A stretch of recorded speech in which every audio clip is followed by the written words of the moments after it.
ভারতের পর এবার ডক্টর মোহাম্মদ ইউনূসের নেতৃত্বে গঠিত অন্তর্বর্তীকালীন সরকারকে অভিনন্দন জানালো যুক্তরাষ্ট্র। শুক্রবার সামাজিক যোগাযোগ মাধ্যম এক্সে এই অভিনন্দন জানান মার্কিন পররাষ্ট্রমন্ত্রী অ্যান্থনি ব্লিংকেন। এতে তিনি লিখেন, বাংলাদেশের অন্তর্বর্তীকালীন সরকার প্রধান ডক্টর মোহাম্মদ ইউনূস এবং বাংলাদেশের জনগণকে প্রয়োজনীয় সহায়তা দিতে প্রস্তুত যুক্তরাষ্ট্র।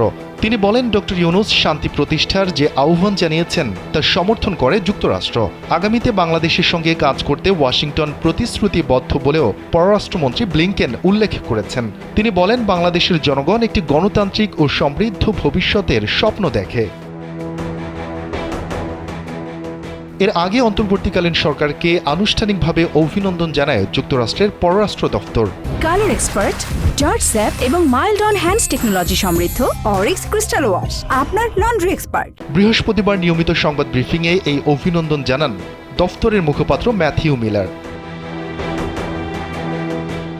এ সময় তিনি বলেন, বাংলাদেশের গণতন্ত্রকে এগিয়ে নিতে একসঙ্গে কাজ করার বিষয়ে ওয়াশিংটন আশাবাদী। ম্যাথিউ মিলার সাংবাদিকদের জানান, সাম্প্রতিক সহিংসতা বন্ধে ডক্টর ইউনূসের আহ্বানকে যুক্তরাষ্ট্র স্বাগত জানাচ্ছে।